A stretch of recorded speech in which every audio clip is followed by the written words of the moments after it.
Okay, 3-3, slopes of lines.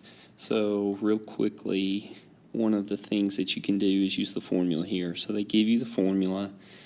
Personally, I don't like the formula. I'm going to show you a couple of different ways to do it. One is exactly what they have outlined here. Do rise over run. Remember, rise, if you go up, is positive. If you go down, is negative. So, for example, if I went from this point to this point, I wouldn't actually do it the way they do here with the triangle. I would do it going up. 1, 2, 3.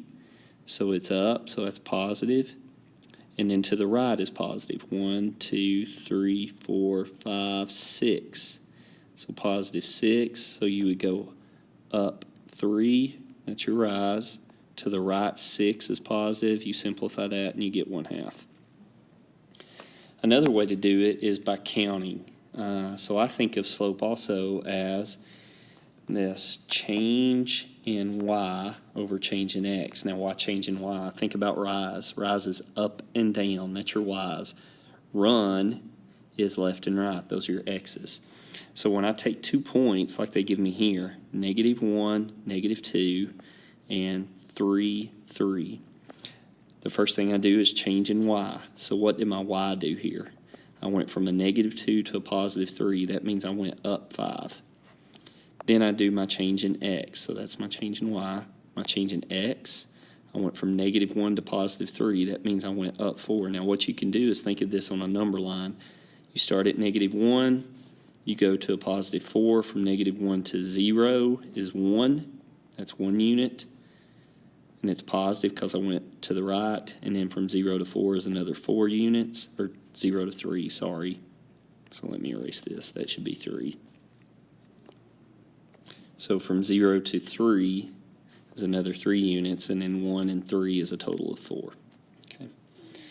So changing y over changing x is another way to think of it.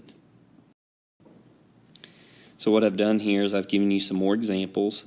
A couple I want to hint on here or focus on are these examples C and D.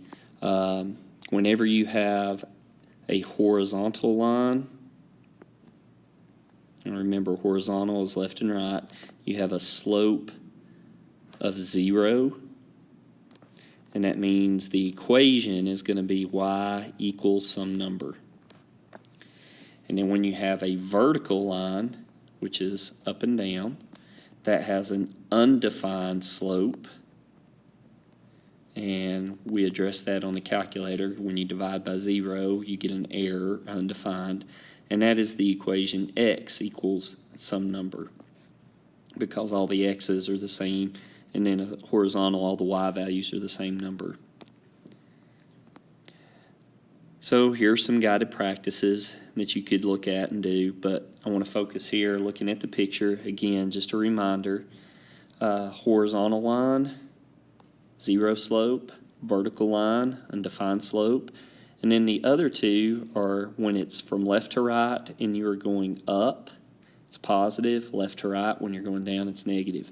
Slope can also be referred to as the term rate of change. So if you ever read rate of change, all that means is slope.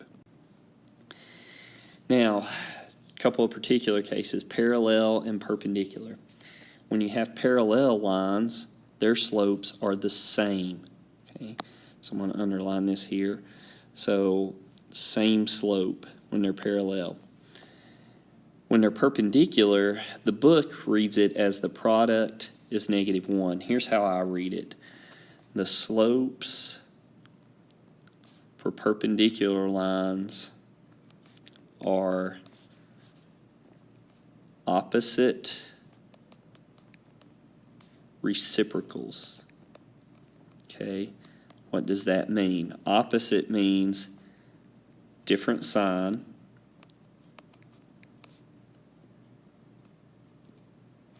Reciprocal means you flip it. Okay, so let's look at the example up here.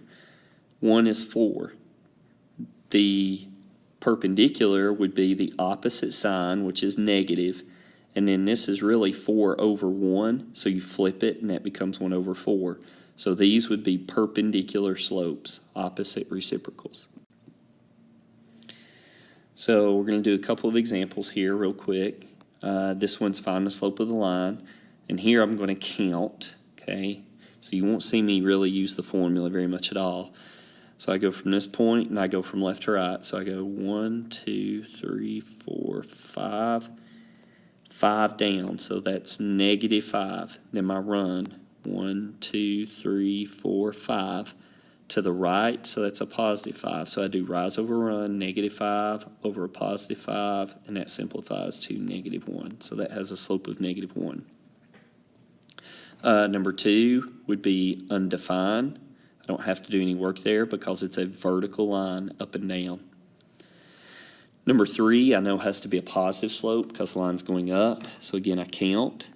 Now you got to be careful here because this is in the middle. So that's 1/2, 1, 2, another half. So that's 2 and 2/2, which would be 3. So I went up 3, and then I went over a half, 1, 2. So I went over 2.5 or 2.5. So I get 3 over 2.5. Now, that's not really conducive as far as slope. So what you would want to do is use your calculator and go to math, frac, change it to a fraction.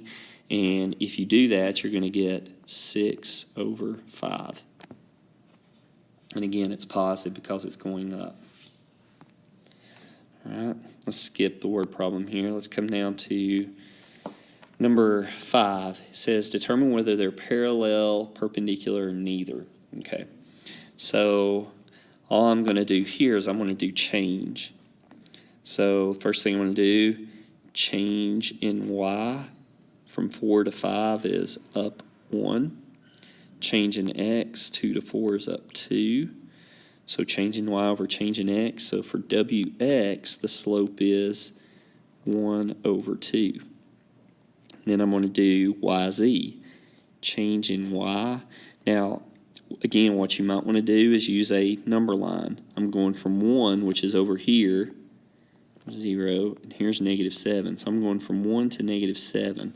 I'm going to the left, so that's a negative, and I have to go down 1 unit and then 7 more. That would be 8 units. So for yz, my change in y is -8. My change in x, I went up 4. So -8 over 4. Well, if I reduce that, that becomes -2, or -2 over 1. So if I look right here, one's positive, one's negative. Different signs, 1/2, flip it, 2 over 1. So these are opposite reciprocals. That means those two lines would be perpendicular to each other. Let's do another one real quick here. So let's do number 7.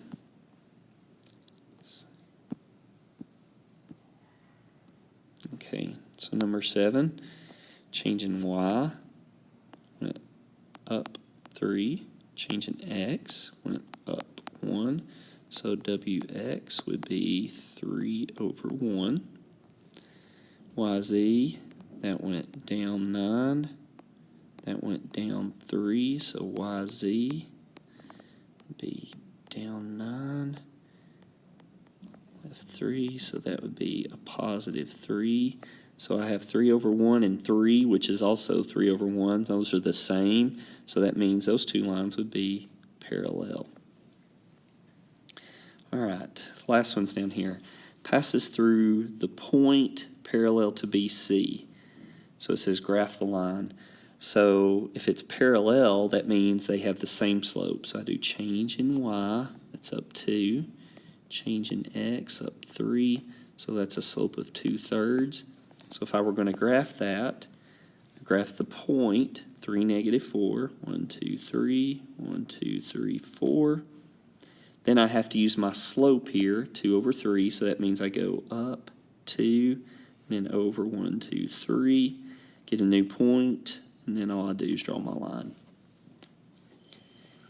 So hopefully that helps a little bit with slope, and you can review that some.